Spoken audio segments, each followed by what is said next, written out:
تو اس کا مطلب یہ ڈرامہ ہے، انٹرنل لائف اور ایکسٹرنل لائف، اور تم جو ڈلیور کر رہے ہو وہ ڈلیور کچھ اور کر رہے ہو، اور تم جو تمہارا اپنا کریکٹر ہے وہ کوئی اور ہے۔ تو اس لحاظ سے ہم تو خیر بڑی تکلیف میں ہیں، بڑی اذیت میں ہیں۔ جس شہر کے اللہ قسم اٹھائے، لا اقسم بہذا البلد، محبوب ہم اس شہر کی قسم اٹھاتے ہیں۔ کبھی اللہ تعالیٰ کو ضرورت ہے کہ شہر کی قسمیں اٹھائے؟ اللہ تعالیٰ کو ضرورت ہے کہ شہر کے پتھروں کی اور پہاڑوں کی قسمیں اٹھائیں؟ اللہ تعالیٰ کو مدینہ اتنا محبوب ہے کہ فرمایا کہ مجھے، نبی نے فرمایا کہ مجھے مدینہ کے جو احد کے پہاڑ ہیں ان سے محبت ہے۔ آقا علیہ الصلوۃ والسلام نے فرمایا کہ مدینہ کے پتھروں کو مت اٹھا کر لے کر جایا کرو، یہ پتھر اپنے پتھروں کی جدائی برداشت نہیں کر سکتے کہ مدینہ کے پتھر۔ مجھے بتائیں جی، مجھے بتائیں کہ جہاں کے جمادات کا یہ عالم ہو، وہاں کی ہواؤں اور پاکیزہ، وہ جو عاشق کہتے ہیں کہ اے صدا کہ میری ہوائیں میرے پیغام رسول کریم صلی اللہ علیہ وسلم کی بارگاہ میں پہنچا دینا، صبح کی ہوا کو کہا گیا، دن کی ہوا کو کہا گیا، اور کہا گیا کہ میری صدائیں، وہ مولا جامی رحمت اللہ علیہ، عبد الرحمن جامی کا کلام پڑھنے والا ہے، نسیمہ راب بتہا گزر کن، یعنی وہ دیکھیں کہ وہ کس انداز سے حضور علیہ السلام کی بارگاہ میں ہوا کے ذریعے اپنا سلام پیش کر رہے ہیں۔ کیا جہاں پر یہ کھڑے تھے وہ ہوا اور فضا تکرار نہیں رہی تھی؟ وہاں گالی گلوچ سے وہ آلودہ کر دی گئی، بدتمیزی، بد اخلاقی اور بد کلامی سے آلودہ کر دی گئی۔ اچھا، میں اس کے اوپر بھی اور حیران۔ ایک عرض کروں، آپ بھی ماشاءاللہ وہاں پہ، آپ کو بھی رب تعالیٰ نے یہ سعادت بخشی، آپ نے وہاں پہ حاضری دی متعدد دفعہ آپ کے۔ میں نے عمری تھی اس وقت میری، تو میں نے 2 حج کیے اس وقت، اللہ تعالیٰ نے مجھے سعادت بخشی، کئی دفعہ میں نے عمرہ کیا، وہ میرا ایک روٹین تھی، وہاں پہ نزدیک تھے، چلے جاتے تھے۔ مجھے یہ نہیں سمجھ لگی ان لوگوں کی، میں اپنی ذاتی بات کرتا ہوں کہ مسجد نبوی میں بڑی شفقت ہے، مدینہ میں بڑی شفقت ملتی ہے، مکہ میں بڑی تھوڑی سی سٹریس بھی ہوتی ہے، اور اس کے بعد جو وہاں پہ جو ایسے دہشت سی ہوتی ہے، دہشت مطلب خوف، جلالی کیفیت ہے جی، اور مدینہ میں تھوڑا سا جمالی رنگ ہے، جمالی رنگ ہے۔ لیکن یہ بات ضرور ہے کہ مسجد حرم ہو یا مسجد نبوی، میرا اپنا ذاتی یہ تجربہ ہے کہ وہاں پہ تو انسان اونچی بات کرنے کی جرت اندر سے نکلتی نہیں ہے۔ وہاں پہ میں آپ کو ایک پرسنل بات اپنا بتاتا ہوں، میرا جو ایکسپیرینس ہے۔ میں گزشتہ 2000 سے میں جا رہا ہوں ریگولر عمرہ شریف کے لیے، 2019 تک گیا ہوں، اس کے بعد کورونا آ گیا، 2021، اب 22 میں سلسلہ اب شروع ہوا، تو اب ابھی آپریشن ہوا، تو اب میں دیکھتا ہوں کیا صورتحال نکلتی ہے۔ شروع میں جدہ جایا کرتا تھا، ایک دفعہ میں نے کہا کہ اب مدینہ میں حاضری پہلے بعد میں۔ میں جب مدینہ میں داخل ہوا ایئرپورٹ پر، آپ امیجن کریں گے، آپ تو کہتے ہیں مدینہ روضہ رسول، میں کہتا ہوں مدینہ ایئرپورٹ کے اندر ادب کا یہ عالم تھا کہ ان شرطوں کی گردنیں جھکی ہوئی تھی۔ میرے لیے یہ ایک عجیب کیفیت تھی۔ میں آرام سے، کوئی کھنکھناہٹ کی آواز نہیں، کوئی کھرکھراہٹ کی آواز نہیں، کوئی شور نہیں، جس طرح جدے کے اندر اگر آپ کو یاد ہو، یلا باگو باگو باگو، کوئی ایسی آواز نہیں۔ میں آرام سے اترا ہوں، سامان میں نے اپنا اندر بھیج دیا، اس کے بعد سامان کو میں چیک کر رہا ہوں، آرام سے میں نے اٹھایا، ٹرالی لی، ہلکی آواز، گیا، وہاں بندے بیٹھے ہوئے ہیں خاموشی سے، انہوں نے مجھے نہیں کہا جبکہ جدہ کے اندر پیچھے کرو آگے کرو پیچھے کرو آگے کرو، نہیں، انہوں نے ایسے سامان گزر رہا ہے، میں ایسے نکل گیا ہوں، باہر کھڑے ہیں ٹیکسی والے، میں نے ٹیکسی لی خاموشی سے، جو میرا ہوٹل تھا وہاں آ گیا۔ وہاں ہوٹلوں کے اندر بھی کوئی اونچی نہیں بول رہا، مسجد کے قرب و جوار میں کوئی اونچی نہیں بول رہا، جب کہ اس سے ہٹ کر جدہ ایئرپورٹ ہو، جدہ جب مکہ میں داخل ہوتے تھے وہاں ہوٹلوں کا شور، اوے بیگ ادھر رکھو، اوپر رکھو، تمہارا فلانا کمرہ ہے، چابی لے جاؤ، یہ کر لو، وہاں میں نے نہیں دیکھا۔ مجھے اس ماحول نے، مجھے اس فضا نے اتنا پر اثر کیا کہ اس کے بعد 2019 تک متواتر 9-10 سال میں عمرے کے اوپر جب بھی جاؤں سب سے پہلے مدینہ میں داخل ہوتا تھا، اور واپسی بھی میں مدینہ سے ہی باہر کرتا تھا، یعنی مدینہ میں جا کر مدینہ سے میں جاتا تھا اپنا عمرہ شریف کرنے کے لیے، اس کے بعد واپس مدینہ آ جانا، اور مدینہ سے پھر میں واپس آ جانا۔ دیکھیں میں اسی پہ بات کر رہا تھا کہ کیسے جرت ہو گئی لوگوں کی، تو وہ میں نے آگے سوچا جا کے تھوڑا سا، میں نے کہا کہ میں اس بات کو دیکھوں کیوں، تو پھر میں نے یہ سوچا کہ جب رسول اللہ صلی اللہ علیہ وآلہ وسلم اسی مکہ میں تھے, اسی مدینہ میں تھے جہاں پہ ابو جہل بھی تھا, ابو لہب بھی تھا, عزیز بھی تھے, رشتہ داری بھی تھی, اور مدینہ میں بھی وہی تھے. اور وہیں پہ عمر بن خطاب, ابو بکر صدیق, حتیٰ کہ بلال حبشی, زید بن حارث, یہ لوگ جب اسلام میں آئے تو یہ وہی آوازیں اپنی نیچی کر گئے. لیکن ابو لہب یا ابو جہل یا جو دوسرے لوگ تھے وہ اس وقت بھی اپنی آوازیں بلند کرتے تھے, چھوڑ ڈالتے تھے, ان کو ادب و احترام سے تعلق نہیں تھا, تالیاں مارتے تھے. اللہ تعالیٰ نے ان کو بتایا ہوا تھا کہ تمہارے پاس تم ادب نہیں کرو گے تو تمہیں جو سزا ملے گی وہ اگلی بتاؤں گا. میں ایک حدیث پڑھ رہا تھا, بڑی دلچسپ بات, ایک حدیث پڑھ رہا تھا کہ کوئی بھی نبی علیہ الصلوۃ والسلام کے گھر جب آتا تھا نا, طریقہ یہ ہوتا ہے دروازہ کھٹکھٹانے کا, یہ طریقہ ہوتا ہے. جی جی, کوئی ایسا نہیں کیونکہ اس سے آواز پیدا ہوتی ہے, وہ ایسے کھٹکھاتے تھے, یہ ہاتھوں کی پشت سے, کہ آہٹ کھڑکھڑاہٹ نہ پیدا ہو, صرف اور صرف وہ جو کیا اس کو کہتے ہیں بلال ہیں یا آپ کے جو غلام ہیں وہ سن لیں, ہلکی سی آہٹ. دیکھیں وہی میں عرض کرتا ہوں, مکہ میں حج کیا تو وہاں پہ پانی کی بوتل جو 5-6 ریال کی لوگ دے رہے تھے باہر نا اس وقت. تو ہم لوگ مدینہ چلے گئے تو مکہ میں گرم پانی تھا پیتے پیتے, کیونکہ اس وقت 20-25 کلومیٹر کا فاصلہ طے کرنا ہوتا تھا ہمیں پیدل. مکہ سے ہم لوگ مینا میں گئے, مینا سے پھر ہم لوگوں نے مزدلفہ میں جب عرفہ میں گئے تو تب بھی پیدل جاتے تھے, مینا سے عرفات, عرفات سے پھر مزدلفہ, وہ ہم لوگ پیدل سفر کرتے تھے. آج کل تو وہ بڑا ہو گیا ماڈرن, اس وقت نہیں تھا. اور ہم لوگوں پہ خیمے بھی نہیں ہوتے زیادہ, باہر پہاڑوں پہ سڑکوں پہ سو جاتے تھے, وہ احرام کوئی نیچے کر لیتے تھے. تو مکہ میں ہم نے 6-7 ریال کا پانی پیا. اس کے بعد جب مدینہ میں چلے گئے تو مجھے بڑا وہ وقت یاد ہے, عصر کی نماز کے بعد ہم باہر نکلے تو جنت البقیع کی طرف جا رہے تھے, ہم 2-4 لوگ تھے. تو ایک پانی والے دکان لئی, پانی لیا تو انہوں نے پوچھا کہ 2 ریال بڑی بوتل کے. تو میں نے انہیں پوچھا کہ میں نے ان کو کہا کہ حل انت نصیحت القیمہ گلا, تو میں نے کہا کہ فی المکہ نحن تدفع 6 فرنک 6 ریال 5 ریال. تو کہنے لگا لا هذا مش مکہ هذا مدینہ. اور پھر جو اس نے اگلی بات کہی کہ انتم ضیوف المحمد وانا جیران المحمد, میں محمد کا پڑوسی اور تم اس کے مہمان. وکیف ان تاخذ منک الفلوس الزائد اليوم القیامہ ہوا اسلم. اور یقین کرے, اور یہ جو واقعہ سنا ہے کہ وہاں پہ ایسے الڑ بازی, اور یہ انسان کو تو پاگل کر دیتا ہے. آپ دیکھتے ہیں نا حج کے دنوں میں باقاعدہ جو بینر لگے ہوتے ہیں نا, وہ لکھا تھا ضیوف اہلن و سہلن ضیوف للرحمن, جی اس طرح کے رحمان کے مہمان ہیں یہ. جی جی, پھر اہلن سہلن, پھر ضیوف رسول صلی اللہ علیہ وسلم, پھر رسول کریم صلی اللہ علیہ وسلم کے مہمان.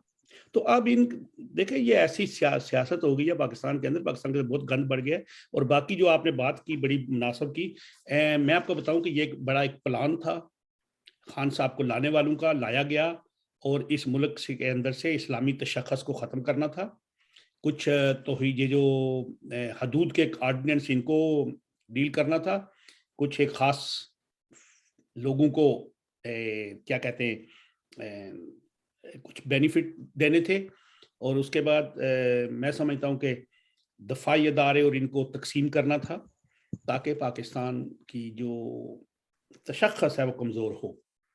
اور اس کے بعد پھر جو آگے ہونا تھا وہ تو بعد کی باتیں ہیں. لیکن ابھی بھی, اور دیکھیں میں نے وہ, آپ تو ماشاءاللہ لوگ کہتے ہیں نہیں دیکھیں جی کتنے فالوورز تھے, میں نے کہا عبداللہ بن سبا کے کتنے فالوورز تھے, اور اس کا جو طریقہ کار تھا وہ بھی تو ملتا جلتا تھا نا. اسلام کے اندر ہم نے جب بھی کبھی بات کی, حجاج بن یوسف نے قرآن کا ایک کرائٹیریا آپ کو میں بتا دوں, کم من فئۃ قلیلۃ غلبت فئۃ کثیرۃ باذن اللہ, ہمیشہ تھوڑی تعداد بڑی تعداد پر غالب ہوتی ہے. بالکل یہ قرآن کا ایک معیار. اگر یہی دیکھنا ہو تو 313 غالب آگے 1000 کے لشکر پر, 1000 کے لشکر. تو اس کو تسلیم کرنا پڑے گا کہ تو تھوڑی تعداد نہیں، ایمان کی کیفیت ہونی چاہیے. چند مٹھی بھر لوگوں کے اندر اگر ایمان ہے تو وہ دنیا کا نقشہ بدل دیں گے، اور اگر ہزاروں کی تعداد میں لوگ موجود ہیں اور ان کا ایمان نہیں ہے تو دنیا کا کیا نقشہ بدلے گی؟ ان کا اپنے نقشہ بدل جائے گا. نہیں، دوسری بات یہ ہے کہ پاکستان کے اندر ہم لوگ ایک سویڈن میں یا ڈینمارک میں کوئی معاملہ ہوتا ہے تو ہم لوگ وہاں پہ بسیں توڑ دیتے ہیں، سڑکیں پاٹ دیتے ہیں، کیا کیا کرتے ہیں، بلاک کرتے ہیں، لوگ مر جاتے ہیں. اور پھر ہم پاکستانی لوگ وہاں پہ جا کر، میرا خیال ہے حکومت پاکستان کو بھی ان کے ساتھ نپٹنا چاہیے ذرا تھوڑا سخت ہو کے. اور سعودیہ والے تو خیر وہ اپنی کبھی بھی معاف نہیں کرتے کسی کو بھی، وہ تو ان کو. تو ڈاکٹر صاحب بہت بہت شکریہ، ہمارا بھی وہ بتا رہا ہے کہ ابھی ہو رہا ہے، تو انشاءاللہ اب ہماری انشاءاللہ کنٹینیو رہے گا زیادہ ہمارا، اچھی ہو جائے گی. انشاءاللہ ٹھیک ہے جی، انشاءاللہ کنٹینیو رہے گا. اوکے جی، اللہ حافظ. اللہ حافظ. السلام علیکم ناظرین و ورحمۃ اللہ. سامعین، آپ نے ڈاکٹر صاحب کی باتیں سنی، اور ہم کسی بھی سیاسی جماعت کے حامی یا مخالفت نہیں ہیں. ہم اسلام، اپنے مذہب اور جو ملک ہے اس کے حامی ہیں.